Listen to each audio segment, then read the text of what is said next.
All right, today we're headed to the northern Rhône Valley in France. We're going to explore one of its most prestigious, most historic wine appellations, the legendary Hermitage.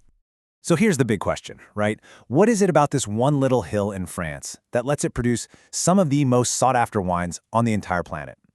It's an amazing story of history, geology, and just a massive amount of human effort, all coming together on a single dramatic granite slope. So let's dive in and find out what makes it so incredibly special. To really get Hermitage, you first have to understand the place itself. And we're not talking about a huge region here. It's all about one specific majestic hill. I want you to picture this, a massive granite monolith rising right up from the banks of the Rhône River. It's like a natural amphitheater, perfectly facing south to soak up the sun. And the vineyards, well, they aren't just planted. They look like they've been literally carved into these super steep, sun-drenched slopes. So where does a name like Hermitage even come from? Well, like a lot of legendary places, it all starts with a really compelling story.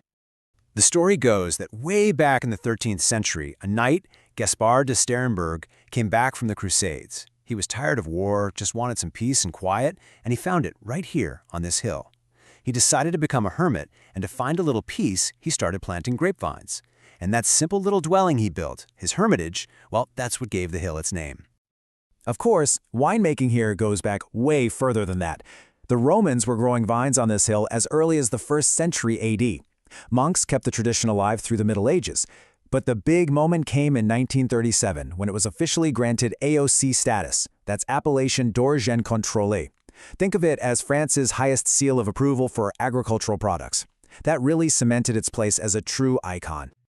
So, what is it that really makes this one hill so special?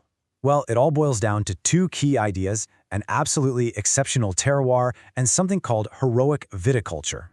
First, let's talk terroir. It's such an important French word because it's so much more than just dirt. Think of it as the complete natural environment of a vineyard. The soil, the climate, the angle of the slope, how much sun it gets, literally everything that gives a wine its unique signature, its sense of place. And the terroir of Hermitage is really defined by struggle, which is actually a good thing for grapes. That steep southern slope acts like a sun trap, just bathing the grapes in sunlight. The soils, mostly granite and schist, don't have many nutrients. Now that sounds bad, but it forces the vines to dig their roots super deep to survive. And that struggle channels all the plant's energy into producing these incredibly concentrated grapes. And then you have the famous Mispero wind whipping through the valley, which is great because it dries the grapes after it rains, protecting them from disease. Now, with slopes this steep, you can't just drive a tractor up them. No way. The terraces are so narrow and precarious that pretty much all the work, from pruning the vines in the winter to harvesting the grapes in the fall, has to be done by hand. This intense, back-breaking physical labor, that's what we call heroic viticulture. And in this heroic landscape, there's one grape that reigns supreme. It's the hero of our story, Syrah. I mean, just look at this. Syrah's dominance here is absolute. It makes up over 90% of all the plantings. It's the one grape that has proven time and again that it can thrive in these tough conditions and perfectly translate the struggle of the hill into these powerful, complex, and incredibly age-worthy red wines. But here's where it gets really interesting, a fascinating local tradition. Winemakers are actually allowed to blend up to 15% of white grapes, Marsanne and Roussanne, right into their red Syrah wines. It sounds a little counterintuitive, right?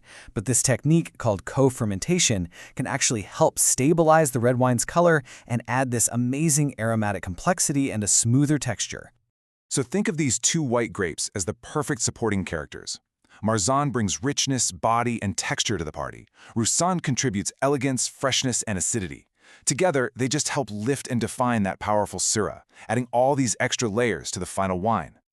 So, after all of that, the history, the struggle on the hill, the heroic work, what's the reward? Well, it's the majestic wines themselves. Hermitage produces both red and white wines, and each one is a star.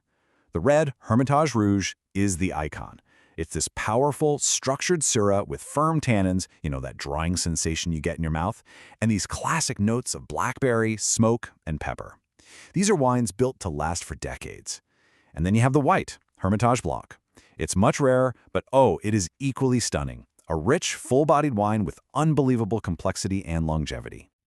This incredible tradition is carried on by some truly legendary producers. A lot of them are family domains that have been the custodians of this land for generations, passing down knowledge for centuries. Names like Jebolet, and Chapoutier are basically synonymous with the absolute highest standard of quality in the entire world of wine. So why? Why does this one little hill command so much respect and admiration from everyone? It really comes down to its enduring legacy. At the end of the day, Hermitage is so much more than just a drink in a bottle. It is the liquid expression of a legendary terroir. It's a true treasure not just for the Rhône Valley, but for the whole wine world. And this is why it matters so much even beyond its own borders. Hermitage is the global benchmark for the Syrah grape, period. Winemakers from California, Australia, South Africa, they all look to Hermitage as the ultimate example of what Syrah can be when it finds its perfect home. And that brings us to our final question. You know, in a world that's constantly changing, with all the challenges of climate change and modern pressures, the great test for Hermitage today is this: can this heroic hill preserve its timeless, hard-won legacy for the generations still to come?